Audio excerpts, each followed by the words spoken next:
Gak? Assalamualaikum warahmatullahi wabarakatuh. Kami dari kelompok 5. Di sini di video kali ini kami akan menjelaskan tentang topologi mesh. Perkenalkan, nama saya Bimo Huda. Saya Farid Kabupat. Saya Prinsesya Lisa Fahri. Saya Antia Moka. Dan ya, simak videonya. Pertama-tama kita akan membahas pengertian apa itu topologi mesh. Topologi mesh adalah konfigurasi jaringan di mana secara setiap perangkat terhubung secara langsung ke beberapa atau semua perangkat lain dalam jaringan.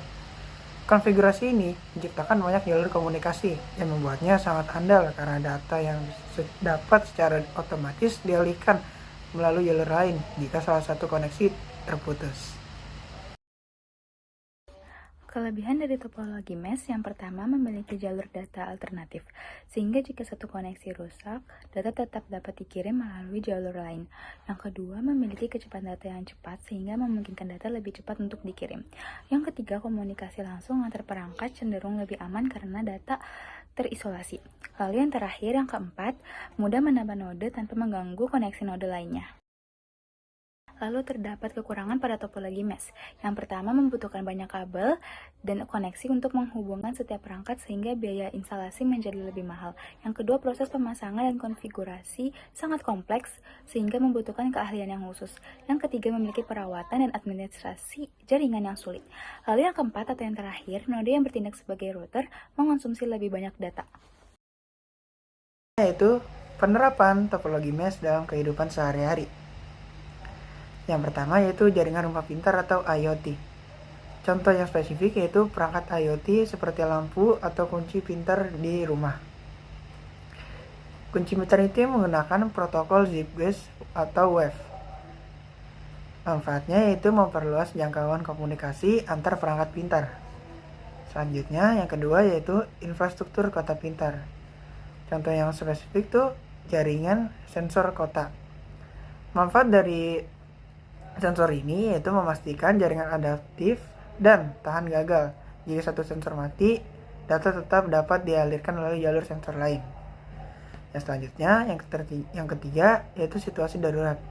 Atau contohnya seperti jaringan komunikasi bencana atau militer. Manfaat dari jaringan tersebut yaitu membangun jaringan mandiri dan tahan hancur di area tanpa infrastruktur terpusat. Lalu ada alat-alat yang digunakan dalam topologi mesh. Yang pertama adalah tipe dan panjang dan tipe kabel. Yang pertama adalah twisted pair. Kabel ini biasanya digunakan untuk jarak dekat dan hanya berjarak 100 meter. Lalu ada kabel fiber optik yang biasanya digunakan untuk menghubungkan node dengan di gedung yang berbeda karena memiliki baterai yang cukup kuat. Biasanya berjarak 2 km. Lalu ada fungsi router, bridge, dan hub. Fungsi router adalah salah satunya menentukan rute tercepat untuk mengirim data dari titik A ke titik B. Lalu ada redundansi dan failover.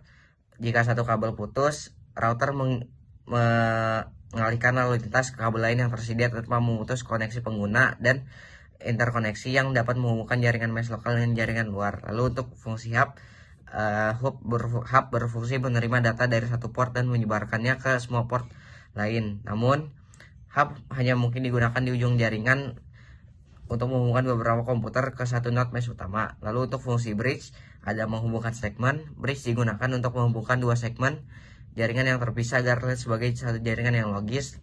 Lalu ada manajemen lalu lintas yang dapat memfilter data yang akan hanya meneruskan data jika alamat tujuan berada di segmen seberang.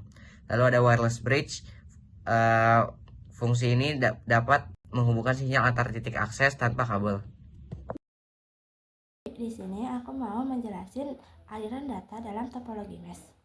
Pada gambar data letak topologi mesh, seluruh perangkat saling terhubung.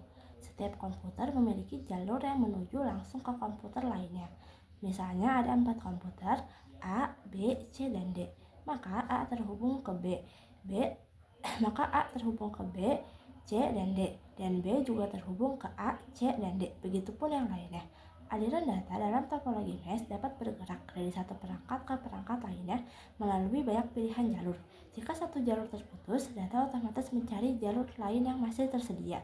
Jadi, kalau A mengirim data ke C, data bisa lewat jalur AC langsung. Tapi kalau Kalau jalur itu rusak, data bisa lewat ABC atau ADC karena selalu ada jalur cadangan. Jadi jaringan ini sangat stabil. Inilah yang membuat topologi mesh sangat kuat dan sulit mengalami kegagalan jaringan.